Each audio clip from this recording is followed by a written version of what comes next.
Hey, so welcome to Drops, Rocks, and Cafe Stops. I'm Joel Oh, Greenbaum, yep. and you've all, those of you that have been following my channel, know that I've had some changes recently. I had a hip replacement, and I also have gotten rid of my road bike and going for more of an endurance frame with my gravel bike. It's going to serve a dual purpose. And as part of that, I was talking to Grant Cordery at DC Performance. You probably know him from his YouTube channel. And Yeah. he recommended Bikefit Dwayne. I said, hey, I need a bike fit. And so I got in touch with Dwayne and had a bike fit. And so I wanted to share a little bit about that experience. But more importantly, let me introduce you to Dwayne Adams, my guest today. Uh, Hello. and I have to say, Dwayne, what I really liked about your approach when I first contacted you is your focus on biomechanics. That's So, and even when I went for the bike fit, you said, I've got all this fancy equipment we can use, but I really focus on looking at your body and your position and all that stuff. So I want to talk a little bit about your approach, but maybe before we get into that, give me a little bit about your background. How'd you get into this? so actually I was a sponsored mountain bike racer, and then I started working in a shop. And I did that at that one shop for about 6 years. Real quickly after I got into it, within probably 3 or 4 months, I wound up going to a fitting school and doing all the fittings and being the manager of the shop. Really busy shop there, and wound up getting a lot of good compliments about how the fittings were working. And then I did that kind of system for about 6 years. And then I went to another fitting school, and what they taught us was just a little bit more advanced, and it's about how your body postures are. And Mm-hmm. so I did that for, I probably ran that system for about another 6 years, where I was going ahead of the pedal axle, about 20 millimeters, just being a little bit more aggressive. And everybody kept saying, wow, my power is up and my cadence is better. So that's a win-win. Plus, it brings us a little closer to the handlebar in the front. And we wind up being more comfortable, making more power. So that works. And then I started looking about a year and a half ago at like Toddy Pocaccia, Matthew Vanderpool, all these guys, and saying, wow, they're making so much power and like zone two and stuff. We've all heard those stories before. Mm-hmm. And what happens is I started asking everybody, I'd show them videos of how the position of the pros are riding. And there's nobody who said no yet. So I started pushing people farther forward. And wow, without a question, the biggest difference in power, people's cadence pickup, but the power has been really, really tremendous with it. So that's really what I've been doing. But I kind of got away from the using the camera systems, motion capture, and now I really focus on your body because it doesn't really see those things that I'm trying to show people. And I explain it to them as we're going along in our fitting, how it's going to affect your body. And I really want a stable pelvis on the saddle, but that stability is going to start down in the foot. So we got to do some, we got to check out and we might have to put a arch support in there, which would be a footbed. Most of us have something called varus in our feet, 92%, where our feet kind of tip to the outside. And then every time we go to pedal, it goes push down, and that drives the knee in, which goes all the way up into the pelvis. And so then we don't have a very stable foundation with the pelvis. So once we shore up the foot, and then it goes up into the knee and into the pelvis, and then we got a good foundation. And then we're going farther in front, and it definitely makes a difference. It's all about Well, being neutral or natural.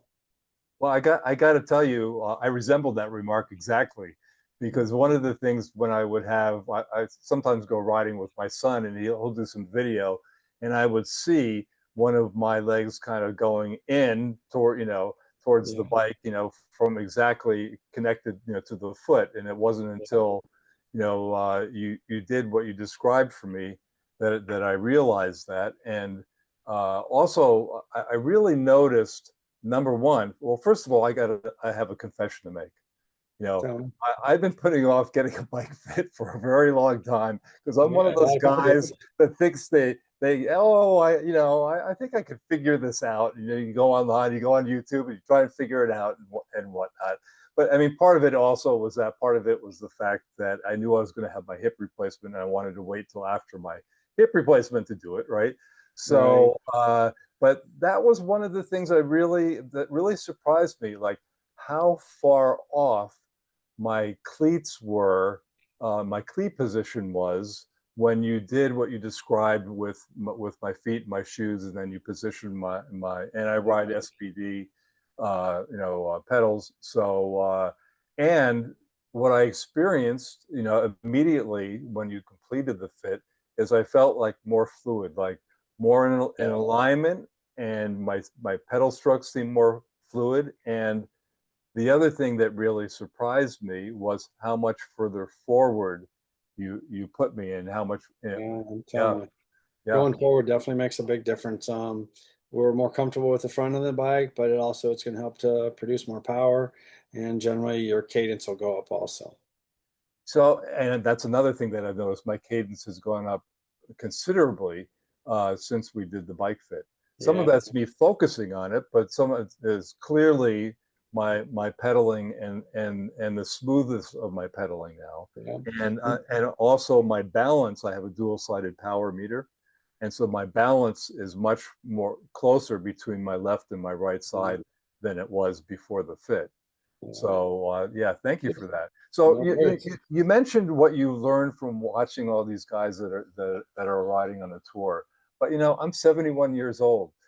So talk to me. And this Like channel I say, that is works for it. Still works for everybody, right. Because if we're getting more efficient, that's really the whole thing is trying to get the more efficiency out of yourself, get in a better Hmm. position. I had you do some one-legged pedals. Hmm. It's a one-legged drill is what it is. And, Hmm. back in the day, my coaches would make us do that 15 minutes aside. But I tell people if they do this for 30 seconds before they start their ride, it's going to activate all the muscles in the leg, Hmm. going to get fresh oxygenated blood in there, but also builds muscle memory for the backside or the posterior chain of muscles that we have in the back of our leg that we never really use. And now we bring these guys in to help out, and boy, we just make more power, Yep. and we Yeah. become more efficient. People will tell me all the time that they're making more power with less of a heart rate. So that's pretty significant for people. Yeah, and as I shared with you before we started this interview today, the very first ride I did after my fit was a ride that I do regularly, and I picked up another 14 or 15 watts of power doing Yeah. that ride. So yeah, it definitely works. So what are tell me about the little things that people can do. Not everybody has the benefit, although I do know from what you've told me that you've done many bike fits virtually, Oh yeah. especially during COVID. Maybe you Yeah. want to talk about that a little bit. Yeah. Because I got in with one of the coaches in Peloton. We had 26 fitters. We are doing up to 1,400 fits a month. And, it was from, here to Australia. And you have to get the customer to have that stable pelvis, make sure they're getting the leg extension, get their knee over the pedal axle better so this way they can make some more power. And you also got to make them comfortable. The front of mm-hmm, the bike is totally by your comfort. mm-hmm, And that's what we have to kind of do. And it's all, and also your style. Some people are very aggressive. Those people we're going to bring the front end and down.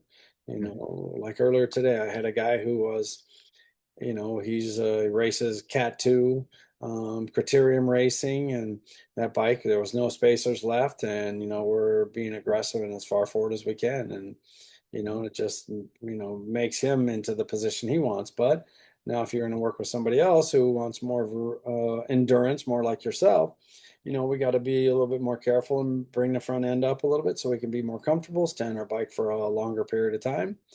And it definitely works without a question. one of the things that really surprised me about working with you is your eye for detail.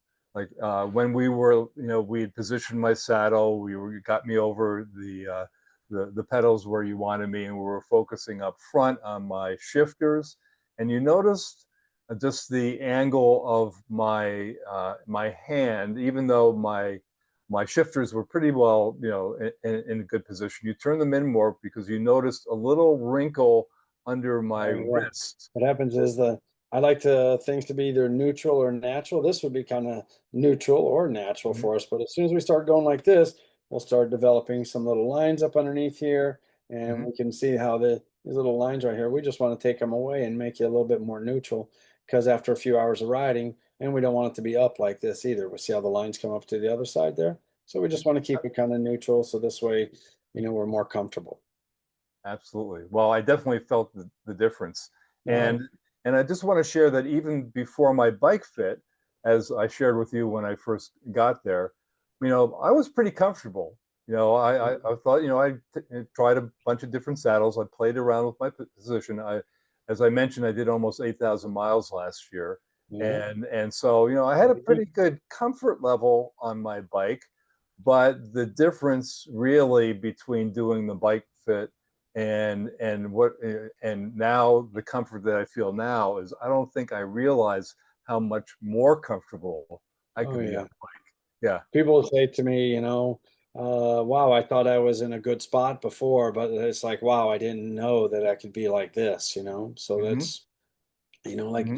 I rarely will say anything to anybody when I'm out riding. So I ride probably 5 rides a week, at least, maybe 6 rides, and Hmm. between road and mountain.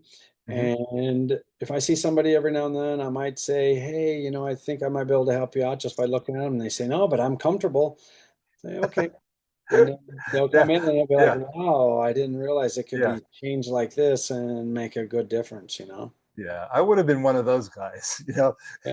I think as guys like to kind of figure things out on our own, and Yeah, no, especially with I never try to do it in front of people either. And yeah, yeah, I very rarely say it. But I had a girl a yeah. couple weeks ago that I said, hey, I really think I can help you out because boy, you're stretched all the way out on your bike and Hmm. your hip angle's closed up. We want to open that up, kind Hmm. of set you up a little bit better and, Hmm. be more Yeah. comfortable. Yeah. So tell me a little bit about your riding. What kind of riding do you like to do? Really, I probably get at least 4 road rides in a week. Myself, I'm starting to get there. I'm almost 62 now, but I'm out there and try to ride with better groups, where we're, somewhere between say 23 and 27, something like that. That's kind of more the speeds that I kind of enjoy. Hmm. We can definitely go faster than that, but those are kind of that's a you can ride in that kind of a situation for a Hmm. really long time and be Hmm. comfortable with it. And I ride mountain bike. I raced mountain bikes for a really long time, cross country stuff. Hmm. But now I've got on an e mountain bike, and wow, it's so much fun. Whenever I was younger, I would go up to Whistler up in Canada. I would go to the East Coast, a bunch of places over here, and I used to like to do downhill. So, with these e-bikes, boy, we've got bigger suspensions and we've got some power behind us, kind of like Hmm. gravity when you go up north. So now Hmm. I'm back to doing, 20-foot jumps and stuff like this, where, back in the day they were 40-foot jumps and Yeah, right. a little older, you don't recover as well, because it Uh, happens to everybody. yeah, I hear you. So I really appreciate you taking the time to speak with me and our viewers today. Yeah, my Any pleasure. any last pearls of wisdom you'd like to share? Remember, Yeah, our audience is yeah, typically 55 and older, yeah. No, and no, no. yeah. Listen, we want to be comfortable on our bikes. We can ride for a long time because it's definitely a non-impact where, you try to run or something like that. People usually have problems with their knees, their ankles, Hmm. or even their hip. And Hmm. cycling is just a real non-impact, and you can go out there. And there's all groups out there, from really fast to, a moderate pace that's going to keep you interested in it. And Yeah. because if it's either too fast or too slow, we're not interested and we're not going to hang out with that group anymore. But there's so many groups in South Florida here, Hmm. like where I ride at in Key Biscayne.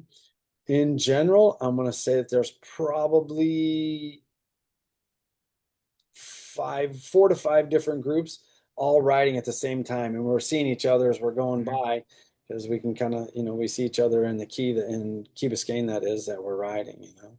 So, so that really is, you can kind of get into the group that fits for you. That's what you got to do, is find the group that's for you. And I really like the road biking because it's social, where the Yeah. mountain bike is not quite as social. Did a bunch of gravel stuff before, but just haven't been out on the gravel very much lately. Um, Hmm. but just really liking the road and the mountain bike lately. Awesome. Awesome. Well, Dwayne, thanks so much for spending time with me No today. problem.